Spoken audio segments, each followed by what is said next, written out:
15 years old. He was kidnapped as he was playing inside Eritrea, actually, with his friends, and his two cousins and two friends. They were then taken to Sudan. They didn't even stay for 24 hours in Sudan. They were straight taken to Sinai. When they arrived in Sinai, two of his cousins were killed after making $40,000 payment to France each. Him and the three others made it out. This picture was taken a week after they were released. This is Mogos that was kidnapped also with him in Gullij. Gullij is an area in Eritrea near the border of Sudan. So these are the 5 children that were kidnapped together. You can see how tiny they are.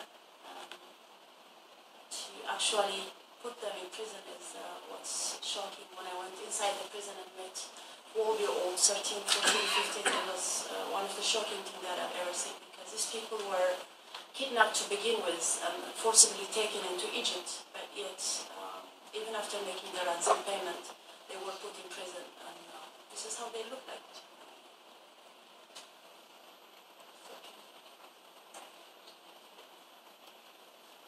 Even small children are kidnapped and tortured. This is the youngest victim in Sinai.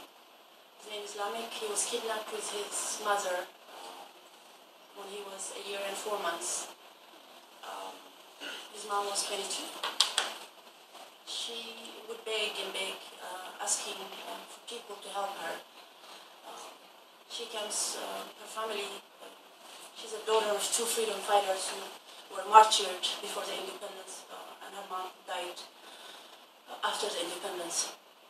So Salam then decided to flee from Eritrea in end of 2011, together with her son, Islamic. When nobody couldn't pay for her, she really wanted to die because the pain was too much, the torture was too much. But she would worry all the time. She would say, what would happen if I die? Then what will happen to my son? And unfortunately, after 1 year and 4 months of torture, she did die in Sinai, and he was left behind. And it took months to convince the Bedouins to release him. Finally, he's released, and he is now in a foster home in Israel. This is a picture that I took when I went to visit him. So, as you can see to the left picture here, as he cannot say or talk about his mother, so every time he looks at this picture, the woman here is holding a child, so the only thing he can say is he points out at this picture and says, Salam, Salam, and the people that work in the foster home, they did not understand what he meant, so he was just, she doesn't even look like his mom, but just because she's holding a child, so he's asking for his mother.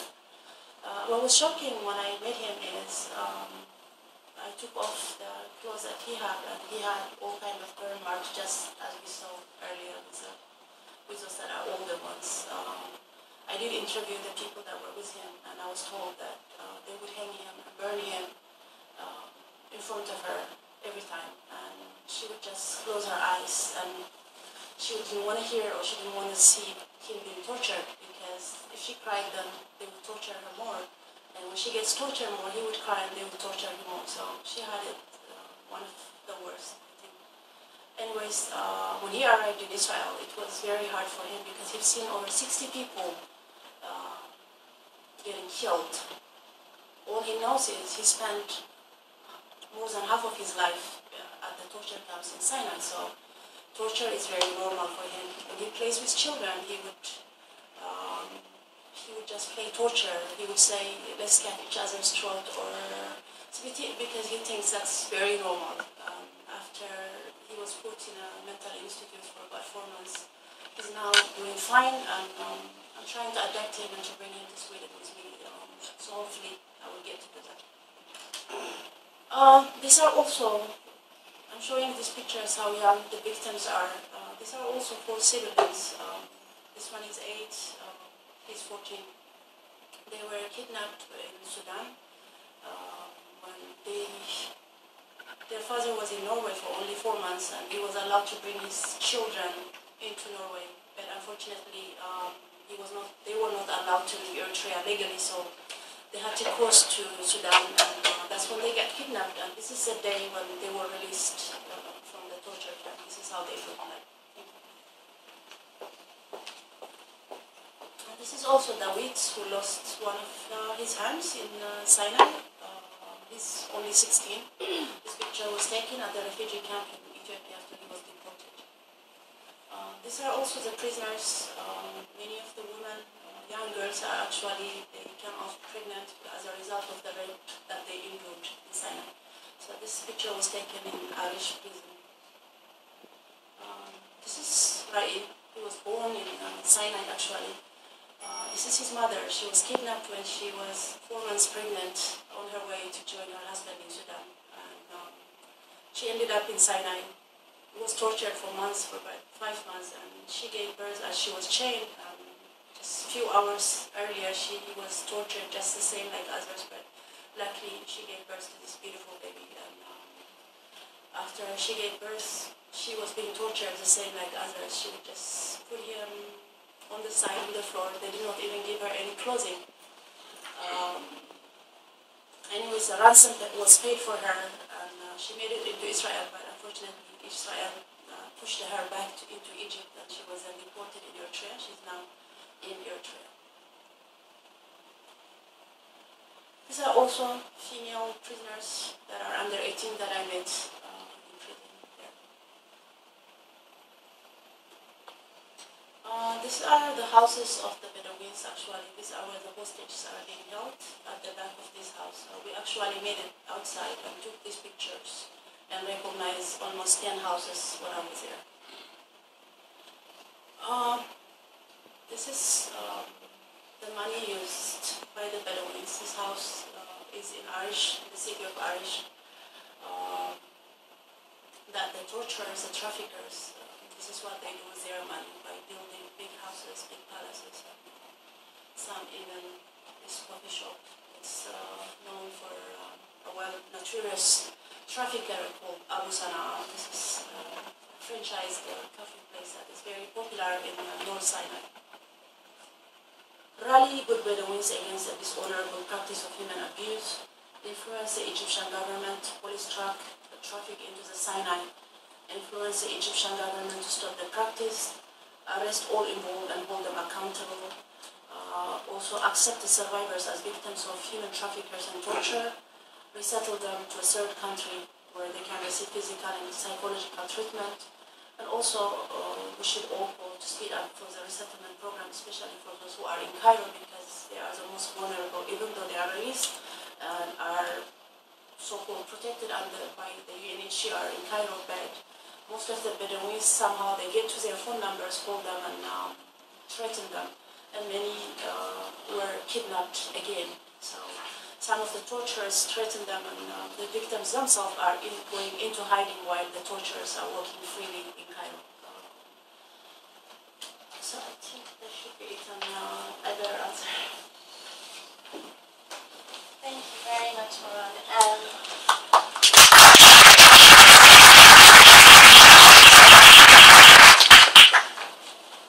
I'm sure many of you have heard some of those reports before, and I don't think it matters how many times you hear them, they're still profoundly shocking. And and I feel that, just to echo what President Obasanjo said, we should all be ashamed. So now, let me just say before I open the floor a couple of comments. First of all, we're very keen to have audience questions and to ensure a constructive discussion, but obviously, as I mentioned on the last occasion, we want all questions to be brief, respectful, and to the point. This is a very serious issue in its own right. There are many serious issues that we may want to discuss in relation to, Eritrea, and maybe we need a few more sessions in order to do that. But can we please keep questions focused on this issue, because it really needs to be discussed. And secondly, just a point relating to after this. So we've got time for questions. We've actually got quite a long time for questions, longer than we've had in the past. So we'll see how long the questions last, but we will then break after this before 7, and there is an opportunity to go to the common room and have tea. So we should have tea available this time, sorry about last time. And then you can continue the discussion there, hopefully. And just one thing relating to that, apparently last time there was quite a lot of noise after the seminar and people around the area complained. So if you could please just keep the discussion within the common room and kind of avoid shouting outside it so that we don't get into trouble again. Thank you. Alright, so what I'm going to do is take sort of 3 questions at a time, if that's okay with you, Meron, and then give Meron a chance to respond to those questions, and then I'll come back for another round. Would anybody have a question? No? Okay, so we have Martin, and then one at the back, and over there. Thank you so much. Martin Clark, Institute of Commonwealth Studies. It was a truly shocking report. I've never seen children that young involved in tortures. But may I ask you, one of the allegations that has been made by the United Nations monitors is that there's a collusion between Eritrean military and the kidnappers. And I wondered whether you have any evidence that that is the case or against it, that it is not true. Okay, there's one at the back there. Sorry. It was a very sad story. While I have my own observation how it was the inside information, do you know anyone who was killed or raped inside Sawa? Also, can you tell us further details about the other aspects of Eritrea, like in terms of progress in the Millennium Development Goals, general education, sports, equality? With that said, because travels happening outside Eritrea, would you advise Eritreans not to leave Eritrea, to stay inside Eritrea? Thank you, Jakob. And there's a lady over here. Thank you. I just wanted to raise a point in regards to a little girl, and a father that we had an interview with a few years ago. I believe her name was Ahla or something like that. And I remember that he raised quite a bit of a fund to get her released. So I was just wondering, in this matter, under EU law, that means you're technically aiding and abetting human traffickers by sending the money to those people. And secondly, how do you know that the money raised is actually going to those people and she has actually been released? Okay, thank you. We'll let Meron respond to this. Yeah.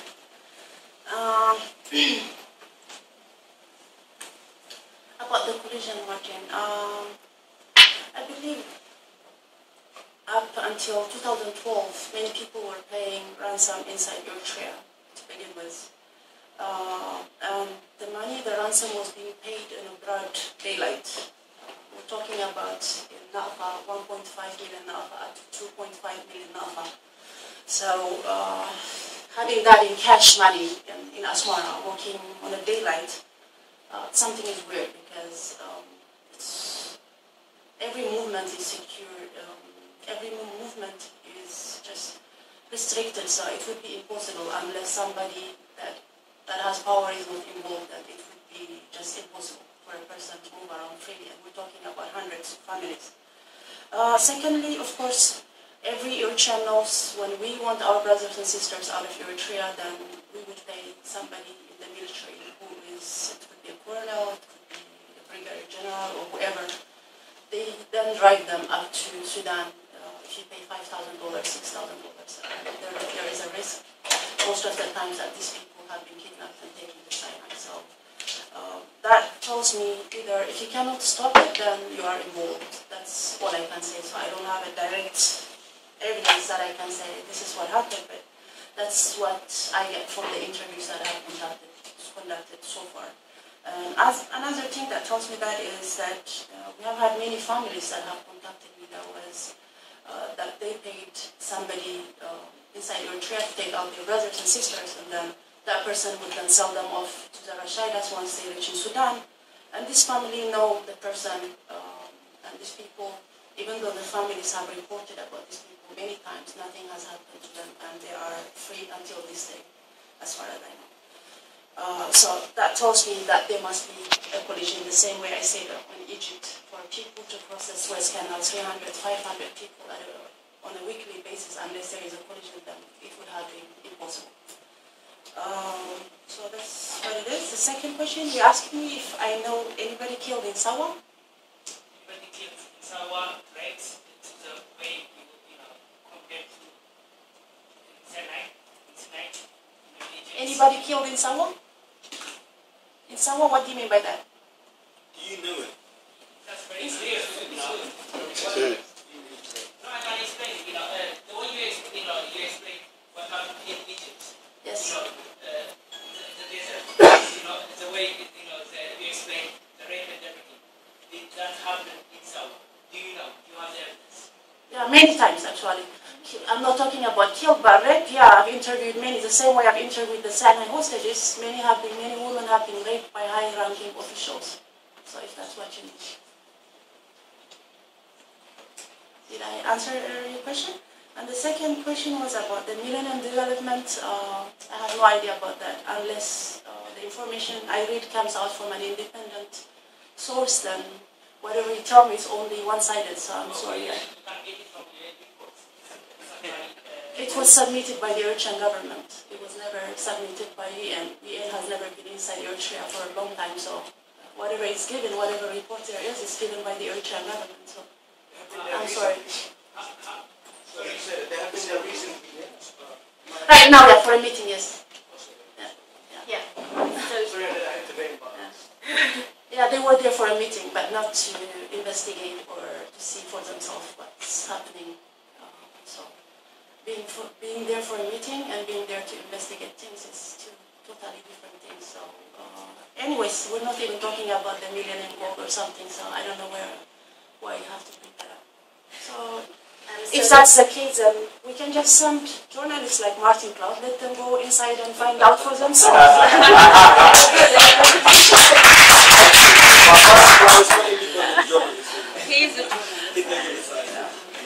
Anyways, the third question was, by the way, you asked about Ahlam, right? Yeah.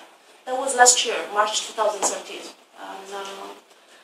I can just, a friend of mine just visited Cairo and she just met Ahlam and her family and took a picture. So how do we know that the ransom was paid? Well, obviously she came out alive. She's in Cairo. Anybody can go meet her. The Swedish TV and Swiss TV was there and interviewed them. So the ransom was paid. And secondly, how the ransom was collected, everything it went via PayPal account. And we had about a team of 6 people that were receiving money, and everything was out on YouTube. So anybody that wants to know how much money was collected and how much money was paid can check Aida Kidana's YouTube channel. As far as aiding and abetting, that's up to you how you look at it. I have paid for my cousin, and I have paid for many others. I have paid for my cousin with my own money, my family's, relatives, friends. But it's not up to me, it's up to the laws when it comes to well, aiding and abetting is illegal, so it's not up to what I say or what you think. Well, you can say that when that happens to you, to your family, when your daughter is being raped and you have to listen over the phone, her being raped, dying raped by 5, 6 men, then tell her, you know what, I don't want to aid and abet these people, so goodbye, have fun. Sorry, I can't do that.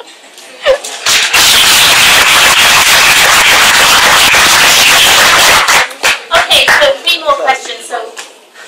Just 1 second. You can raise your question, stroke comment it, and then we'll have, okay, so one at the front, then we'll have Harry, and then one just at the back on this side, and then I'll come to you guys later. Maybe it is a comment that we had a meeting with the NCA, National Crime Agency, here in the UK, and they have confirmed that making payments is not illegal. So if someone is kept for ransom and the family wants to, and they are entitled to, so that the UK government does not have any objection about making payment. But if parents or victims want assistance from the police or National Crime Agency, the UK government is willing to support them on that front. Thank you very much. Harry, you have a question? I just wanted to ask 2 small questions. I was under the impression that the current number of people held captive in Sinai was in the 1,000 persons region. You're saying that perhaps there are 300 to 500 people crossing the SOAS canal into the Sinai region. So I'd just like to get a sense of how many you think are estimated to be held captive there currently. And then the second question relates to the international payment of this criminal activity. I gather that it's a highly transnational crime. I wonder the extent that Interpol and other international organisations are involved in tracing these payments and the extent to which investigations have gone on into why these payments are being processed and the information regarding the payer, the receiver, etc., and whether that's offshore or whether that's kind of a trackable thing and whether that's been done so far. Okay, and there's a gentleman at the back. I don't know if you want to introduce yourselves and give a comment, actually. Sometimes.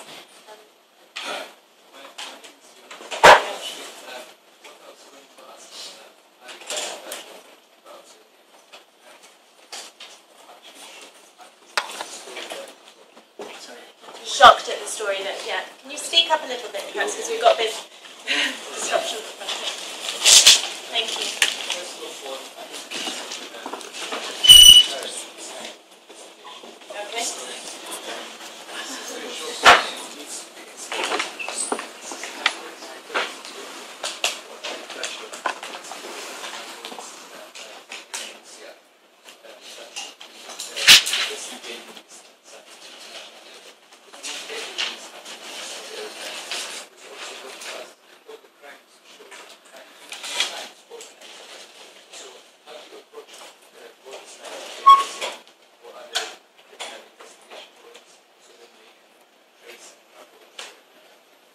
Okay, so that wasn't, I don't know if you heard all of that, but I'm not sure if everybody. So you're asking essentially, has Meron approached UNHCR and other international agencies with this issue?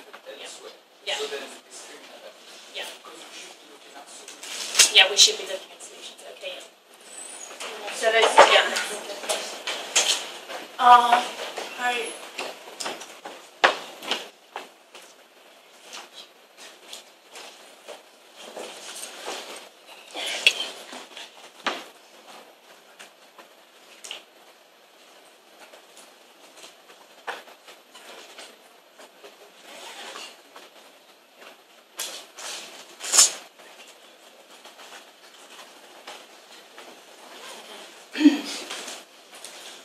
Actually, the number of hostages being held in Sinai right now has decreased. Right now, at this moment, I believe it's around 200 people only. And the reason for that is because of the military intervention in the area. Not because of the military there to rescue the hostages, but because of the situation with Muslim Brotherhood and the Sinai, North Sinai being filled with supporters of the Muslim Brotherhood. So Egypt has been air raiding the area actually. So the houses that I just showed you earlier is totally demolished, most of the houses. And most of the traffickers has went into hiding. So I believe the new hostages are being held somewhere in South Sinai. We don't know where exactly, but I'm still talking to the hostages. All they can say is that they see only mountains. So when I was in North Sinai, I didn't see any mountains, and I hear that the only place where you see lots of mountains is in the south. So I believe they are somewhere else because of the military intervention. But as far as the kidnapping goes, it has increased in Sudan, and the ransom payment in Sudan has increased as well. It used to be the maximum $3,500, and right now it's $15,000 per person. So if families pay $15,000, then to avoid, every family would be like, I don't want my son or my sister or my brother to go to Sinai, so I rather pay $15,000 in Sudan. So that's how it's being done at this moment. And I believe once the military intervention is over in North Sinai, probably it will start again because many are held hostage in Sudan, awaiting somehow to find a way to get them to Sinai. As far as the international payments, where it goes, most of the times the payments are paid, as I said earlier, up to 2012, most of the payments were being paid in Eritrea, in Israel, in Cairo, and at a bank account in Saudi Arabia. Also, some of the traffickers is different. Every trafficker have different styles. Some of the traffickers will prefer that you send them only by Western Union, while the other trafficker wants only by MoneyGram, and others want that you find a middleman in Israel. Then they would contact you and they would meet you in person, and then you would give the money to them. In the case of my cousin, for instance, it was paid by a middleman in Israel. In most of other cases, it's paid by Western Union and MoneyGram, and we still have that. So we're hoping somehow that something will come out of that one day, if not now, but at least we have the evidences. We've been collecting that, and we are still encouraging families to give us a copy of the payments that they have made. How come Interpol is not involved is a lot of people, or me myself, even when I started interviewing the hostages at the beginning, I used to think it was that easy to just write an email to Interpol or make a phone call and then get them involved. But unfortunately, I found out that as a person, you are not allowed, as an individual, you cannot ask Interpol to investigate this, or that it has to come from a government's body, an order for them to investigate the matter. So I have been in touch with Europol for the last 3 years, asking them to investigate this, and they were reluctant all the time. It used to be, they would say, yeah, well, even though you guys are Europeans, but unfortunately the people that are being held hostages are Eritreans, and also the crime is not, the crime is being committed in Egypt. So this has been the excuse that they've been using, especially the Swedish police. Whenever a family, an Eritrean who is a Swedish citizen who had his brother or relative kidnapped in Sinai, I've been encouraging them to go to the police and make a report, file a report, even though nothing will happen. But at least then we could say, this many people reported, and yet it could not help us. It has been going on like that. But last year, I was asked, I was contacted by a hostage that was there for a very long time, and so I was asked. He said, "My family have now finally managed to get the ransom, and the problem is that they couldn't somehow." From the US, they could not pay, and the Bedouins had people receiving money for them in Sweden, so which was very interesting. And so I contacted the police, and I told them, I'm being asked to pay the ransom here in Sweden, and I've been contacted by the people, so the police were monitoring my phone, wiretapping mine and theirs as well. After about 3 weeks, they were arrested. We went to trial last June, and they were found guilty. And as a result of that, sadly, the punishment they received was one get like a probation, and the other one received like a 1 month's prison time. So we just appealed, and last week the punishment, the High Court decided that they were guilty, and they gave them 1 year prison time and 1 year probation time as well. But something good came out of this arrest in Sweden, because this was the first case in the Western country, a case that was related to Sinai. So Europol, the first day when they were found guilty, so the next day Europol wrote to me and said, okay, we are in now, so we just need 2 more countries and more families dared. We have another case in Switzerland, we have another case in Poland, and I think there is 1 case here in the UK as well. So now we have 4 countries, and Europol are on board, and also Interpol as a result of that. So something is happening. That's an answer to you both. Okay, so any more questions perhaps this side of the room? Yes, okay, so jump in here. I think for 5 months there were 3 Eritrean refugees being injured through guns in Ethiopia camp. Why didn't address this issue? And by saying kidnap from Eritrea, which means it is not government in Eritrea. And also, there is 60,000 or something is refugee in Ethiopia. It's fine. But the Ethiopian government has been receiving over 3.5 million from the United Nations. So, and also, why I heard, I think you have something with human trafficker. I think you are one of them. I'm not sure, but I heard it. So, thank you. Somebody on this side? Yes, sorry, the gentleman here, yeah. In the middle, yes. Okay. I think just the question that the young man had asked yesterday, I didn't attend, but there was a meeting in Hammerfest by the embassy. A a lady called Sofia Mariam has come from all the way from USA and conducted the meeting. And she clearly said, Meron Estefanos is one of the culprits. And she made all these people to run out of Eritrea into the Sinai in order to create this mess. So if there are people who are happy there, what do you say to that? How powerful are you? I know you. Over here, finally? Yeah.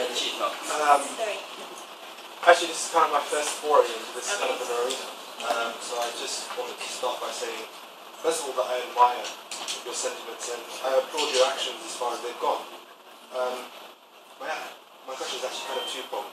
As far as Egypt and the Sinai region goes, Europol's jurisdiction doesn't extend that far, considering that there are either local Europeans on the ground or for any other reason.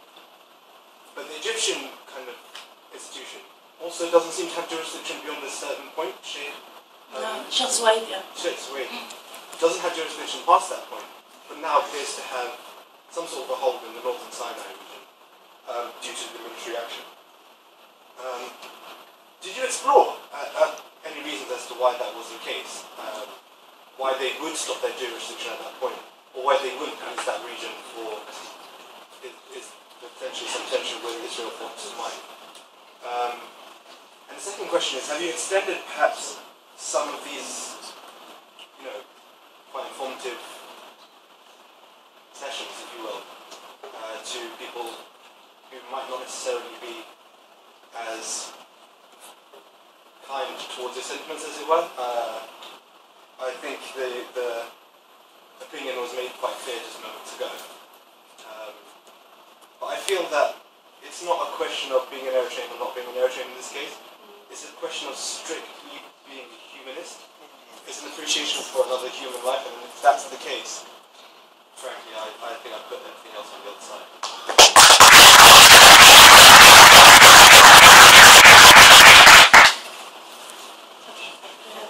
Actually, yeah, it's not really questions, we have only one question. Okay.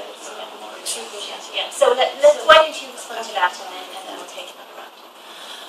Yeah, back to you. First of all, how did you hear about the shooting in Ethiopia? I hear in the media, two children on the phone. Yeah, so I broke the news, just for your information. I did the breaking news. I had a live sending for about 2 weeks. So had you listened to our radio program, then you would have known that I did the breaking news. I've been campaigning for them. I wrote many letters after letters to the Ethiopian government. I've been accusing them, not only now. Yes. This is a... Sorry? You include in your presentation. But it had nothing to do with Sinai. Yeah, but you said the Ethiopian government, they helped to Eritrean refugee. No, I was just talking about the refugee camp that it's conducted by... It doesn't matter. Situations happen in the camp. That's why I'm asking you. Yeah. Well, it's a good question, and now she's given a good reply to that question. So, did you want to say anyway, so just for your information, I've been raising my concern regarding the Eritrean refugees in Ethiopia since 4 years back, accusing all the human rights abuses that is being conducted in the refugee camp. So, had you read what I write or what I report in my radio program, then you would have known that I too have issue with the way our refugees are in Ethiopia. And also, so you said you think that I'm a human trafficker, so I was expecting you to bring the police with you and arrest me. So actually, I heard. Somebody was telling me the police would be here today, actually. So I was looking and Anyway,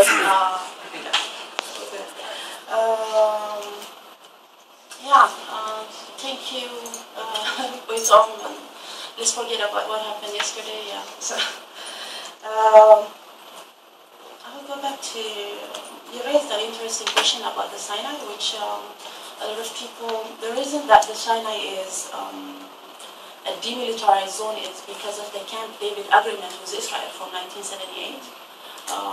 When Israel returned Sinai to Egypt, so it was decided that the area should be a demilitarized zone.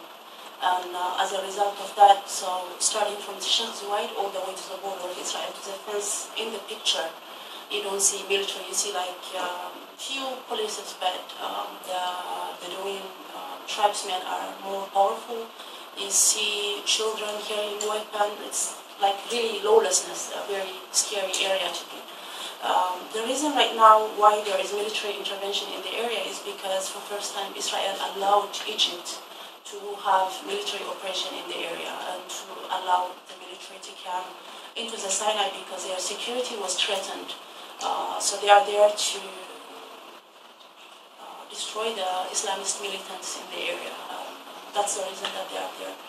So for that reason, it has become very lucrative for the Bedouins since there is no military. They can do whatever they want. You would see, a lot of warehouses. It could be like weapon warehouses, and you would see the next warehouse would be for human traffickers, and the other warehouse could be for hashish. All kinds of crimes happening in the Sinai, and that's what was also, that's the result. So I hope that answers your question. Does it? Yeah. And thank you for your kind words.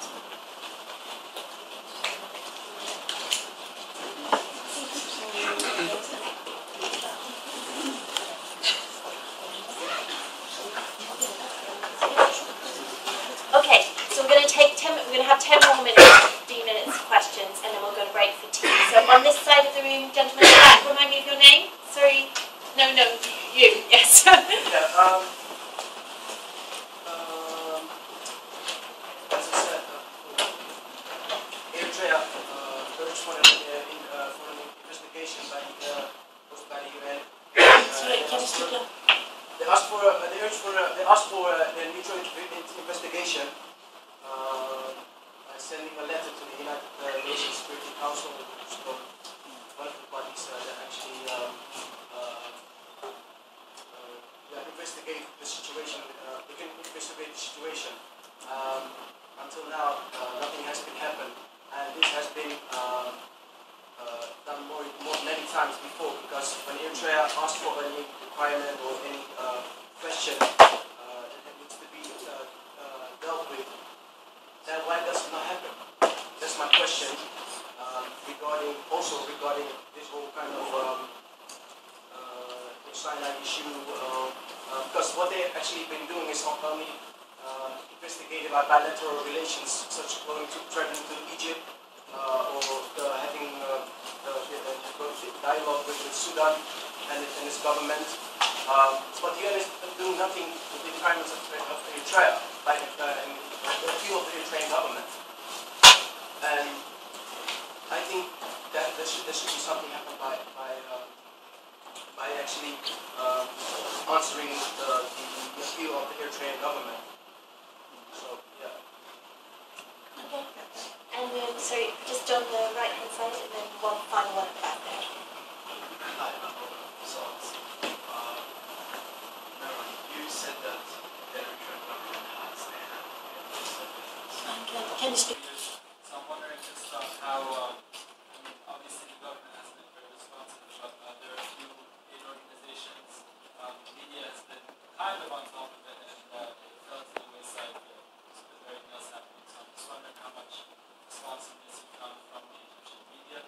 Number two, first off, that area of Sinai is known to be tribal, like you said, it's controlled by the tribes, and you mentioned that you tried to reach the government, as I said, as you said, but did you try to reach the tribal leaders as well, and if you did, what was their response? Just attached to that is this question of, the human trafficking is a problem all over the Sahara, especially with many Bedouins especially being involved, and I'm wondering if you have any thoughts on sort of forced settlements and just the general undermining of traditional tribal rule and tribal leaders as being the reason for the emergence of such organized crime among them. Okay, so did you get the 3 questions there? So one regarding the media. Egyptian government. So the first question regarding what response from the Egyptian media. The second question regarding have you tried to contact the Bedouin tribe leaders, and the third question regarding has it something to do with the undermining of authority within that region? Yeah. Okay. So have we had 3 questions? So I'm losing track. We had 3 questions. Okay, I'll come. We're going to have another answer.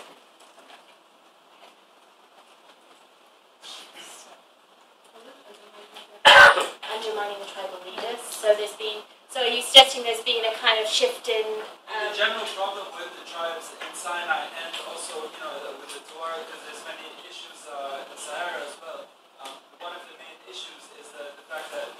tribal leaders have been undermined by the governments, and as a result, one of the results of that is a lot of crime, especially human trafficking, has emerged. And in Egypt, it's well known that the big problems between the Bedouin tribes and the government is because of forced settlements and undermining of the traditional forms of authority and way of life. Okay, actually the question that you asked was asked by Martin Clout. I don't know if you heard my reply to him, but I'll make it brief. As I said earlier, I've never claimed the government of Eritrea has a hand. I've always said that high-rank officials are involved, and I still believe that this is conducted. I get this information from the hostages, the victims themselves, that all of us know, as I said earlier, that you can pay any high-ranking official in Eritrea $5,000, $6,000, and he will get your brother, your sister within 24 hours into country. So for that reason, that makes it trafficking.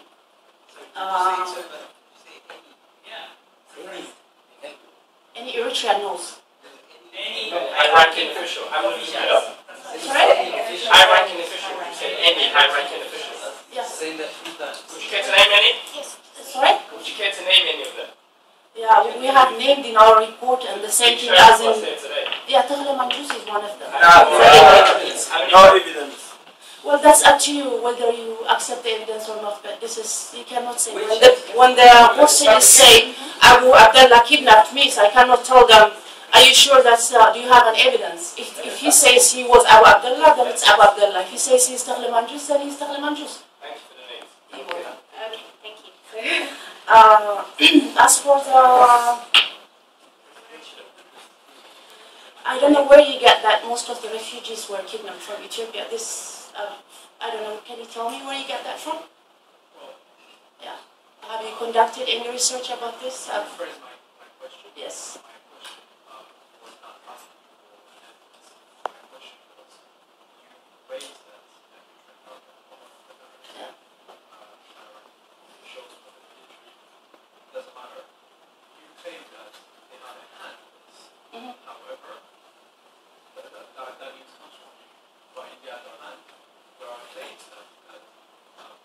Eritrean refugees are kidnapped, and this is very possible. They can easily be kidnapped from Ethiopian camps and transferred to Sudan. That's possible. Yeah. So what I'm saying is, why not raise the issue? You only raise the Eritrean issue, but you haven't raised the Ethiopian issue. You just be painting an amazing picture of how life is beautiful for Eritrea.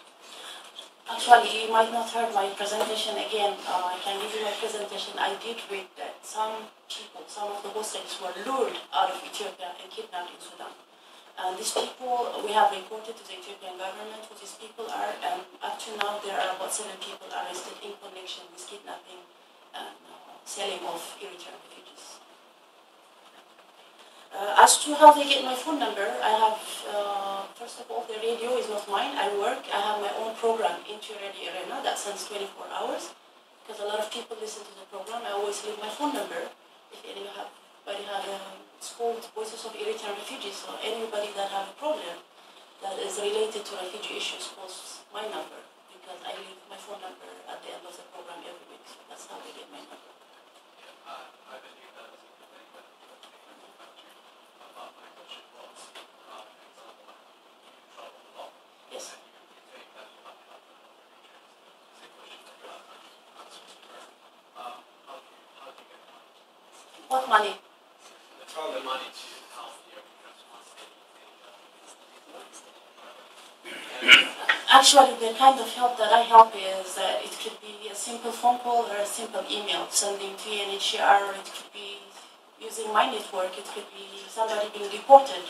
They would then call, and I would just have to write a letter to UNHCR saying there are 20 people, 30 people being deported from Libya or Sudan or anything.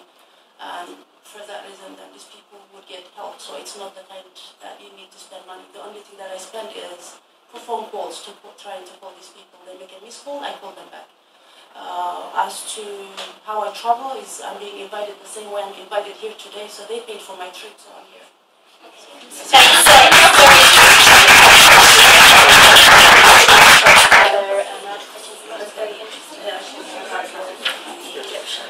And there was also about the the Egyptian media.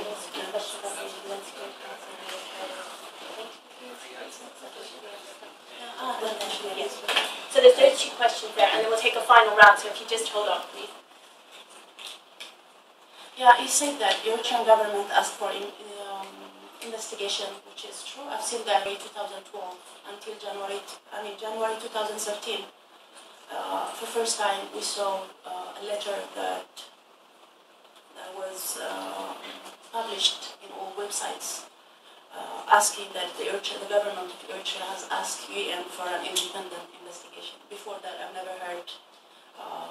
I've attended many meetings concerning to the Sinai. I've met many government bodies. It could be within the EU Parliament or the State Department or other places such as when the Tana Forum last year. Never have I heard. They might have asked for investigation. I don't know, but it has not come to my attention. So as far as I know, besides the letters that I read in the websites, I've read websites that are not official websites. The only official website that I know, first of all, is Shabite.com, which is the government website. And in Shabite, the only thing that was published was a letter by President Isaias Afwerki that was from January 2013. After that, I haven't seen other websites that are supporters of the government have claimed that they have asked for investigation and this and that, but I have not seen, or neither has UNHCR or the international organizations or anybody that's involved in the Sinai has ever mentioned about that. And another thing is that I watch TVRE, I don't know if you do. I've never seen a program being conducted, having conducted interviews with the survivors or hostages saying that I haven't seen any awareness on that part as well. So I've seen two, actually. I've seen two concerning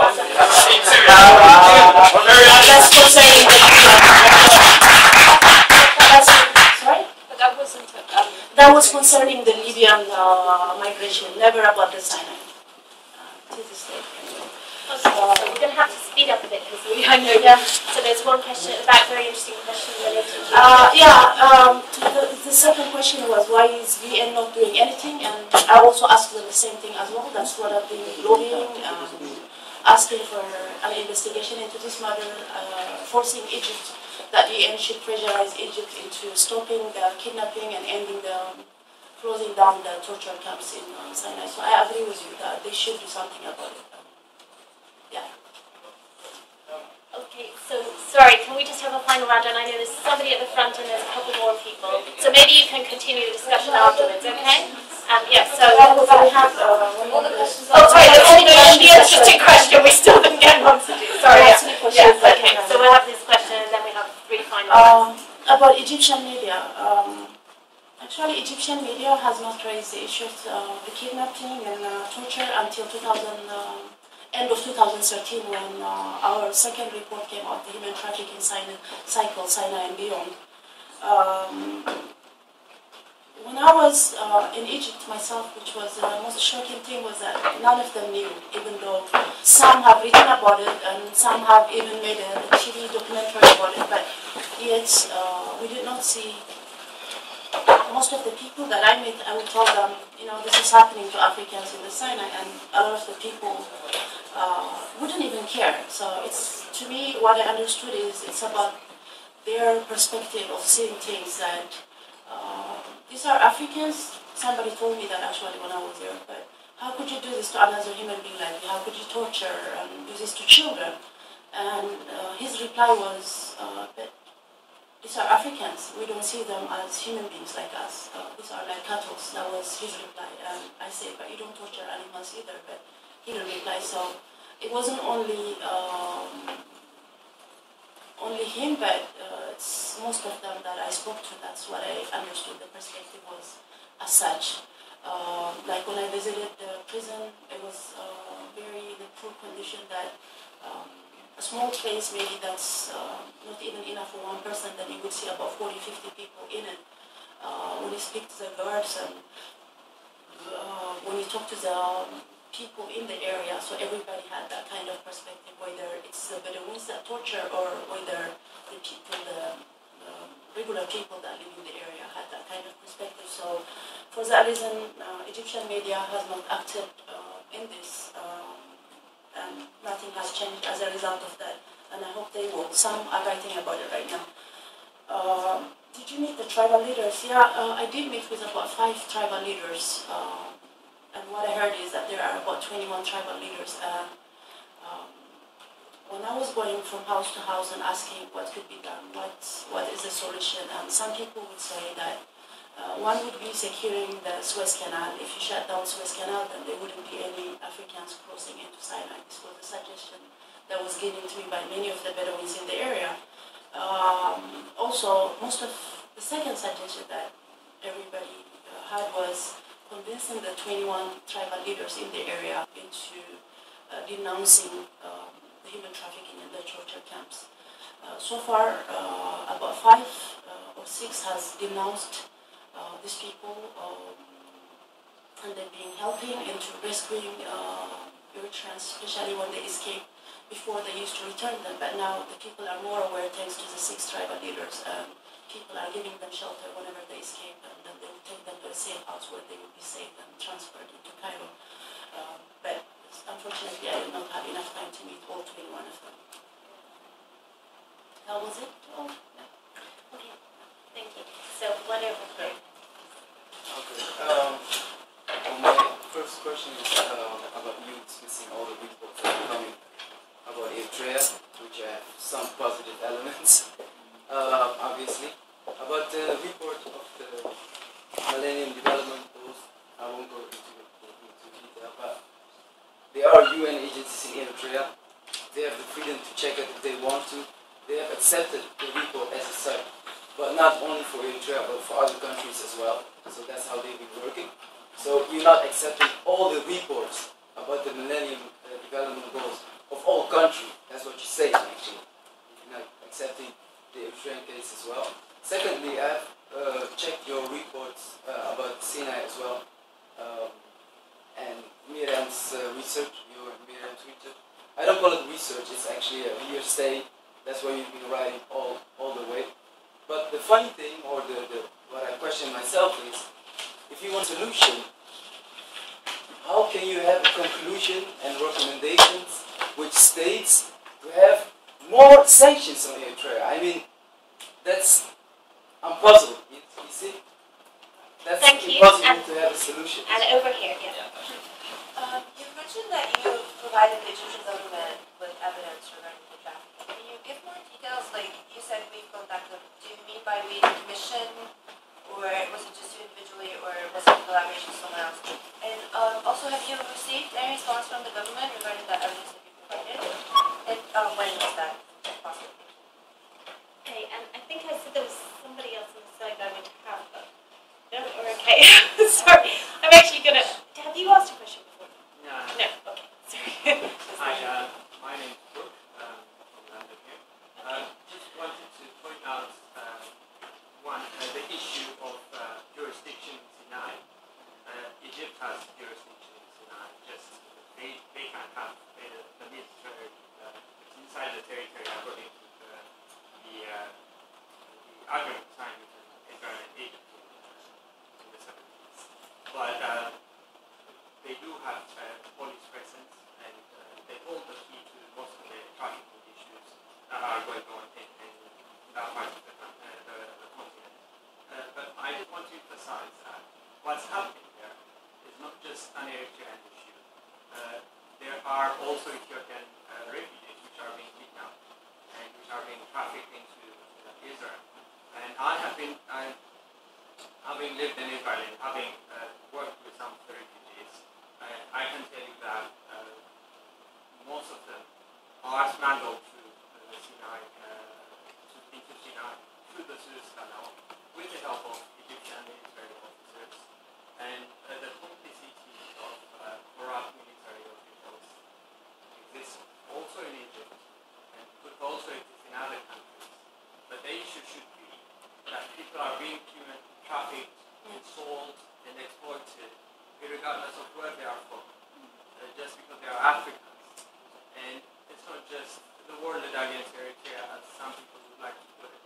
It's not. People are dying just because of their skin color, and because some people think they can make money out of their lives. So we should focus on that. Thank you very much.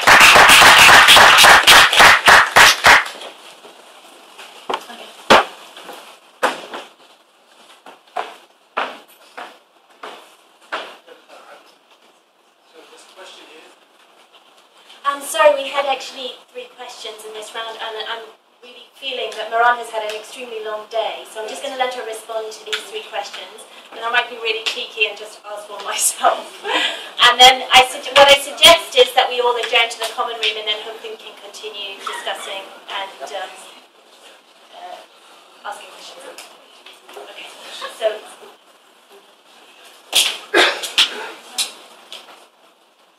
this one comment, yeah, so I think what kind of evidence that the Egyptian government received, together with some other activists that do care about the Sinai, since end of 2010 actually we has contacted the Egyptian embassies in various countries, appealed to them, giving them phone numbers. At that time, our hope was through the phone numbers that the Bedouins are using, then they could trace them and rescue them. That was a plan.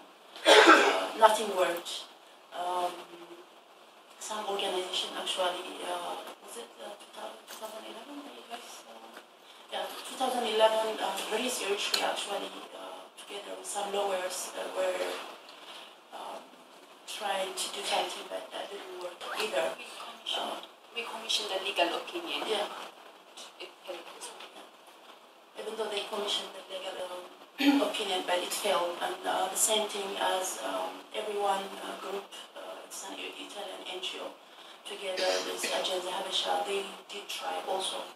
They hired some lawyers and tried if they could be done something, but unfortunately nothing would be done. I myself, I've met with special advisor of President Morsi. We have discussed this. That was in April last year, actually, April 2013. And Egyptian ambassador to African Union as well. He was at the meeting, but nothing. What I could see is that they felt insulted, offended. Maybe they denied, sometimes they do accept, but then it becomes only because there are others. So last time I met with an Egyptian diplomat was in September 2013 at the EU Parliament, where the Egyptian diplomat said Sinai is not an international subject and we don't want to make it into the common one. So a lot of the European MEPs were really pissed and said that it is an international matter, that's why we're here. So also I did meet with Anwar Sadat, who is a nephew of the old Anwar Sadat, who is a leader of the Salvation Front party in Egypt, who care about this issue. Who was actually just before the fall of Morsi. He had a mandate to clean up Sinai. I don't know exactly what it meant to clean up Sinai, but so we did meet for about 3 hours. We discussed about this issue. And I know that through the American embassy in Cairo, since they would say we did not receive anything from us, we start sending every evidence that we have to the American ambassador in Cairo, and then they would pass it along, and they would confirm that they have given them. So for that reason, we know that they got everything that we have. But they've never contacted us. Okay, I don't know if we are going to go back to the Millennium Goals again. Yeah, I've never discussed about that, and to be honest, it had nothing to do with my presentation. So we would just go on and on and on about this issue.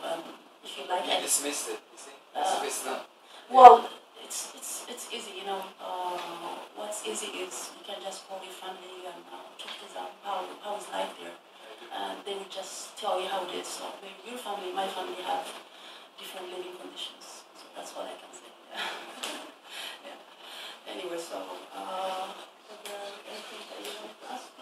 Yeah, can I just ask, we've had a lot of discussion about Egypt, but as I said at the beginning of this session, at Tana Forum, President Bashir was asked to respond on this issue. What do you think he'll say, Tana Forum, this year if he's asked again?